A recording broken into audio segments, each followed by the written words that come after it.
সকালে ভার্সিটি যাওয়ার জন্য রেডি হচ্ছিলাম, আম্মু রুমে এসে বলল, নিয়ান, তুই ভার্সিটি শেষে তাড়াতাড়ি বাসায় ফিরিস।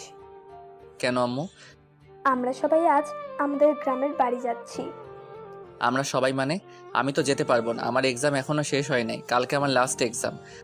তুই তো আমাকে বলেছিলি তোর পরীক্ষা আজকে শেষ হবে। আম্মু কিছুক্ষণ কি যেন একটা ভাবলো, তারপর বলল, আচ্ছা, তুই কালকে পরীক্ষা দিয়ে পরের দিন চলে যাস, আমরা আজকে যাচ্ছি।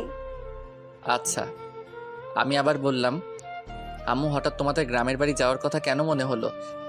আগামী শুক্রবারে দিয়ার বিয়ে। কি বলো কি আম্মু, এত পিচ্ছি একটা মাইয়ার কিভাবে বিয়ে হবে?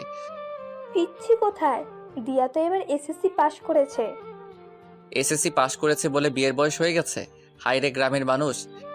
তোকে এসব নিয়ে ভাবতে হবে না, তুই শুধু ঠিক সময়ে পৌঁছে যাস।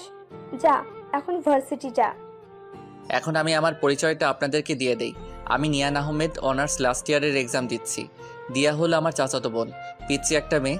জানি না চাচা কেন এত তাড়াতাড়ি মেয়েটার বিয়ে দিয়ে দিচ্ছেন। পরের দিন পরীক্ষা দিয়ে বৃহস্পতিবার, মানে দিয়ার গায়ে হলুদের দিন। আমি গ্রামের বাড়ি যাওয়ার জন্যে ট্রেনের টিকিট কাটলাম সকাল 6:30 ট্রেন। তাই আমি ভোর 5টায় ঘুম থেকে উঠে রেডি হয়ে স্টেশনে পৌঁছালাম। এতদিন পরীক্ষা দিয়ে ইট পাথরের দুনিয়া থেকে বের হয়ে গ্রামের সবুজ পরিবেশে যাচ্ছি। অনেক খুশি খুশি লাগছে। আর অনেক দিন পর গ্রামের বাড়িতে একটা বিয়ে খেতে যাচ্ছি। গ্রামের বিয়ের মজাই আলাদা, যা শহরের বিয়েতে পাওয়া যায় না। সকাল 7টা, ট্রেন চলছে তার দুরন্ত গতিতে। আমার কানের ইয়ারফোন বাজছে রোমান্টিক গান। দুপুর 12টা 30 এসে স্টেশনে পৌঁছালাম। যেহেতু চাচাদের বাসা স্টেশন থেকে বেশি দূরে না, তাই ভাবলাম রিক্সা দিয়ে যাই। রিক্সা দিয়ে গেলে গ্রামের সবুজ পরিবেশটা ভালো করে দেখতে পারবো। রিক্সা চলছে আপন গতিতে। চারিদিকে শুনশান বাতাস, পাখির কিচিরমিচির সবুজে ঘেরা মাঠ। অনেক ভালো লাগছে।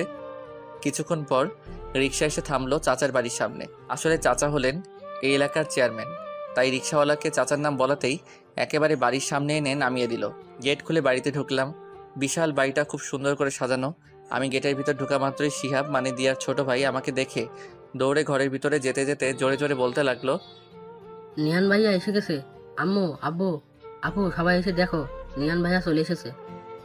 শিহাবের ডাকে সবাই ঘর থেকে বেরিয়ে আসলো। সারা বাড়ির সব আত্মীয় স্বজন বেরিয়ে এসে আমাকে ঘিরে দাঁড়ালো। সবাই আমার দিকে তাকিয়ে আছে। আমি বুঝলাম না সবাই আমাকে দেখে এরকম রিয়্যাক্ট করছে কেন, আর সবাই আমাকে এরকম ভাবেই বা দেখছে কেন। দিয়াকে দেখলাম সবার পিছনে দাঁড়িয়ে আছে, আমার দিকে একবার তাকাচ্ছে আর একবার লজ্জা পেয়ে চোখ নিচে নামাচ্ছে।